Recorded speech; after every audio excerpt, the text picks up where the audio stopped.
Il est 18h30 sur Aloula et c'est le journal à la une ce soir. Après 5 jours passés au fond d'un trou de 32 mètres de profondeur, l'opération de sauvetage du petit Ryan n'est plus qu'à une cinquantaine de centimètres pour l'atteindre.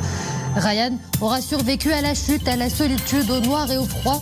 L'opération de sauvetage a mobilisé d'énormes moyens humains et matériels.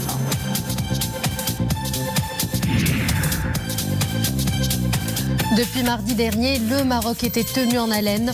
Immédiatement après l'annonce de l'accident, une machine de sauvetage est mise en branle. Retour dans cette édition sur le déroulement de cette grande opération.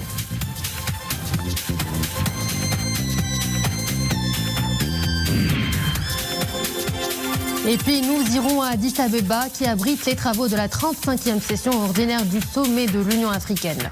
Sa Majesté le Roi y est représenté par le ministre des Affaires étrangères, de la coopération africaine et des Marocains résidant à l'étranger.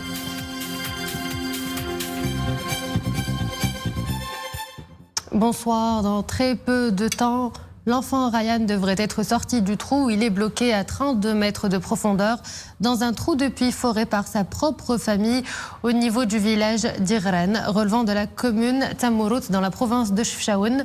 Car comme vous le savez et comme précisé dans nos précédentes éditions d'information et lors des Breaking News sur Al-Oula, devant l'impossibilité de procéder à l'extraction directement du puits, la technique adoptée a été le creusement d'un trou parallèle de même profondeur que l'endroit où Ryan est bloqué, puis l'excavation d'un tunnel jusqu'à l'enfant.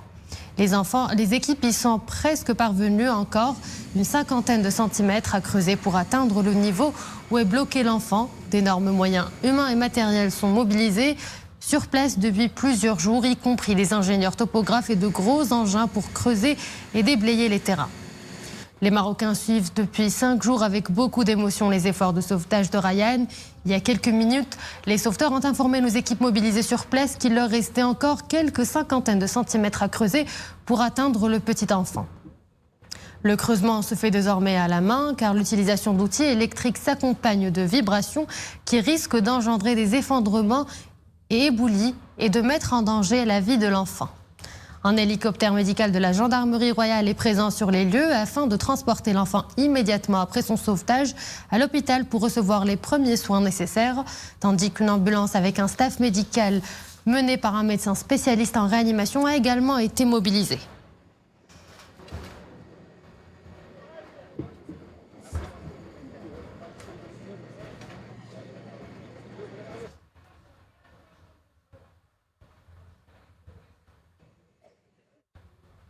Je le disais donc, une opération délicate. Elle a duré en tout et pour tout près de 5 jours avec une grande mobilisation et d'énormes moyens humains et matériels.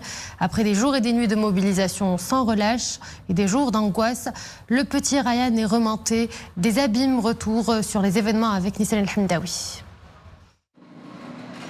Depuis mardi dernier, le Maroc est tenu en haleine. Ryan, un petit garçon de 5 ans, tombé dans un puits de 32 mètres, lutte pour sa survie. En une fraction de seconde, l'enfant a échappé à la vigilance de son père et s'est retrouvé au fin fond d'un trou creusé par la famille elle-même, à la recherche de l'eau. Le diamètre du trou est étroit, 30 cm. Immédiatement après l'annonce de l'accident, une machine de sauvetage est mise en branle. Le Maroc remue une montagne à Chefchaouen pour sauver le petit Ryan. Un comité de veille se constitue pour coordonner les efforts de sauvetage. La mobilisation s'organise rapidement, on sort les gros moyens. Des engins lourds investissent le périmètre. Ils s'activent pour creuser en parallèle et en diagonale, mais avec délicatesse, car il ne faut surtout pas provoquer l'effondrement du puits. Le creusement et le dragage, une opération pas de tout repos, en raison de la nature du sol et du risque réel d'éboulement.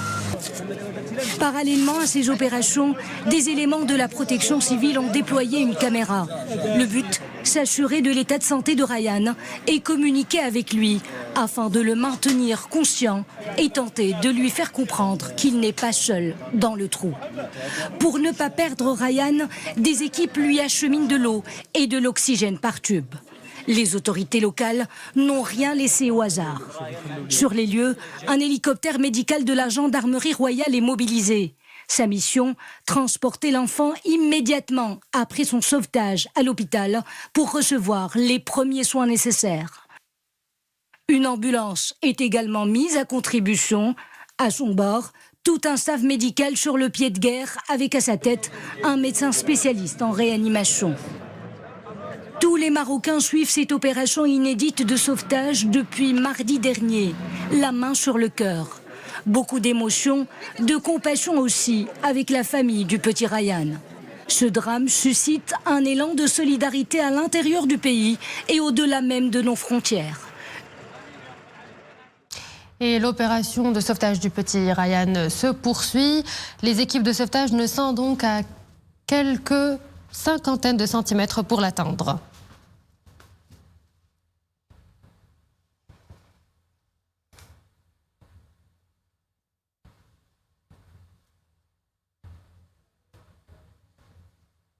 Et direction Addis Abeba, où les chefs d'État et de gouvernement des 54 pays membres de l'Union africaine ont entamé au siège de l'organisation panafricaine les travaux de la 35e session ordinaire du sommet de l'Union. Le ministère des Affaires étrangères, de la coopération africaine et des Marocains résidant à l'étranger, Nasser Bourita, représente Sa Majesté le roi Mohamed VI à cette 35e session, placée cette année sous le thème « Bâtir une résilience en matière de sécurité nutritionnelle sur le continent africain, renforcer l'agriculture, accélérer le développement socio-économique et du capital humain ». Les développements avec Mohamed El Chgar. Actualité brûlante oblige. Deux principales thématiques dominent ce 35e sommet de l'Union africaine, la pandémie du Covid-19 et surtout la paix et la sécurité en Afrique. Plus tôt cette semaine, il y a eu l'élection et la nomination justement de 15 membres du Conseil de paix et de sécurité de l'Union, 15 membres dont le Royaume du Maroc, élu pour un mandat de 3 ans. Et ce volet de la paix et de la sécurité a été particulièrement souligné dès l'ouverture du sommet par le président de la Commission de l'Union africaine.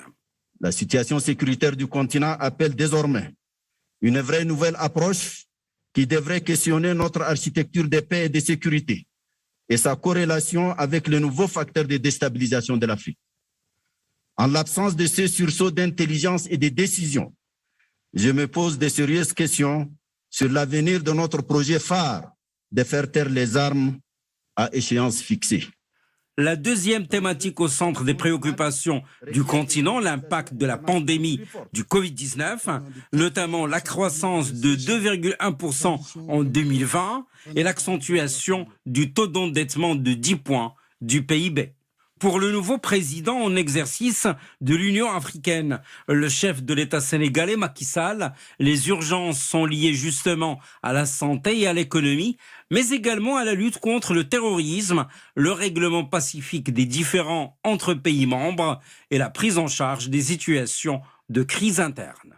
En 2020, alors que le monde entier subissait de plein fouet l'impact de la Covid-19, 18 des 32 pays africains évalués par au moins une des grandes agences d'évaluation ont vu leur notation dégradée, soit 56% contre une moyenne mondiale de 31%. Le nouveau président en exercice de l'Union africaine s'est élevé contre les antagonismes qui dispersent les efforts, retardent le continent sur le chemin du développement, et il a appelé à un examen de conscience pour réaliser la paix des braves, afin de mieux se consacrer aux autres urgences qui préoccupent. La thématique principale de ce sommet, aux travaux duquel Sa Majesté le roi Mohamed VI est représenté par le ministre des Affaires étrangères, de la coopération africaine et des Marocains résidant à l'étranger, porte sur le renforcement de la résilience en matière de nutrition sur le continent africain à travers l'accélération du capital humain et le développement social et économique.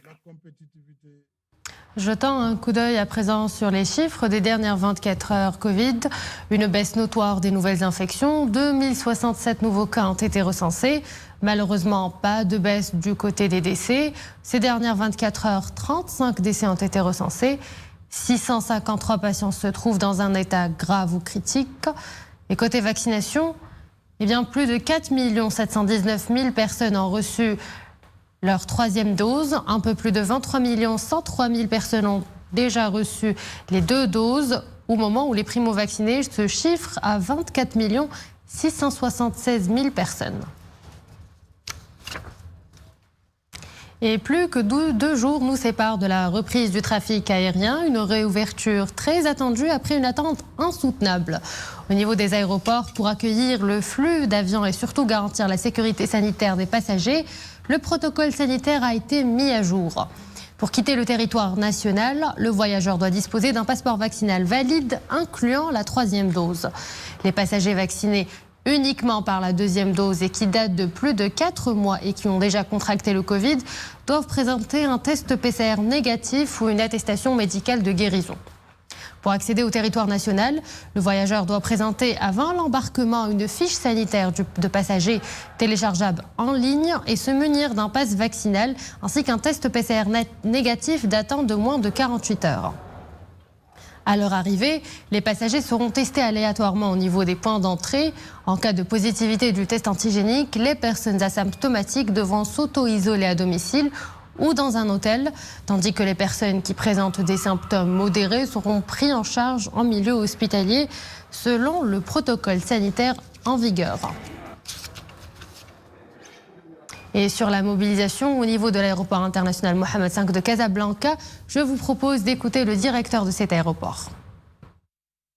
Après la décision d'ouverture des frontières aériennes par le gouvernement marocain, donc nous nous attendons effectivement à un flux extrêmement important de passagers et un trafic assez dense qui va s'étaler du lundi à partir de 3 heures du matin jusqu'au vendredi, et ça va être pérenne pendant toute la période qui suivra, pendant tous les mois qui suivront.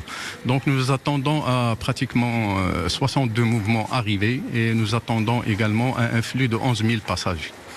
Donc toutes les mesures ont été prises avec les différents intervenants au niveau de la gestion aéroportuaire pour rendre évidemment l'expérience des passagers une expérience assez souple, assez fluide et évidemment assez confortable.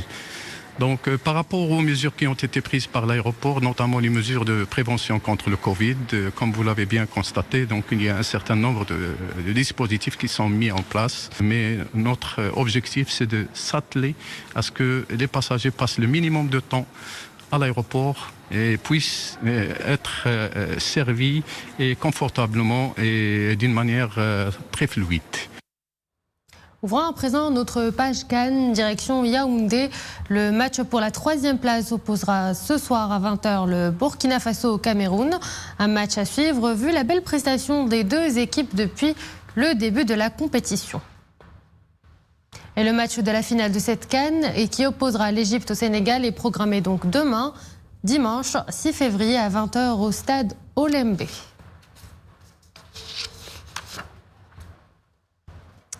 Et dans un très peu de temps, l'enfant Ryan devrait être sorti du trou. Il est bloqué à 32 mètres de profondeur dans un trou depuis foré par sa propre famille au niveau du village d'Irren, relevant de la commune Tamourou dans la province de Chefchaouen. Car comme vous le savez et comme précisé précédemment dans nos éditions d'information et lors des Breaking News sur Al-Oula, devant l'impossibilité de procéder à l'extraction directement du puits, la technique adoptée a été le creusement d'un trou parallèle de même profondeur que l'endroit où Ryan est bloqué, puis l'excavation d'un tunnel jusqu'à l'enfant. Les équipes y sont presque parvenues, encore une 50aine de centimètres les séparent et reste à creuser pour atteindre le niveau où est bloqué l'enfant. D'énormes moyens humains et matériels sont donc mobilisés et ils sont sur place depuis plusieurs jours.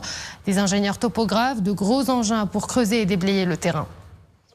Les Marocains suivent de près depuis 5 jours déjà et avec beaucoup d'émotion les efforts de sauvetage du petit Ryan. Et il y a quelques minutes, les sauveteurs ont informé nos équipes mobilisées sur place qu'il leur restait encore quelques 50aines de centimètres à creuser pour atteindre le petit enfant.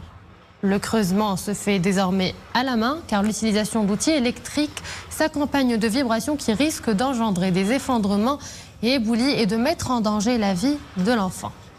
Un hélicoptère médical de la gendarmerie royale est présent sur les lieux afin de transporter l'enfant immédiatement après son sauvetage à l'hôpital pour recevoir les premiers soins nécessaires, tandis qu'une ambulance avec un staff médical mené par médecins spécialistes en réanimation a également été mobilisée. Et c'était des images en direct depuis le lieu du drame.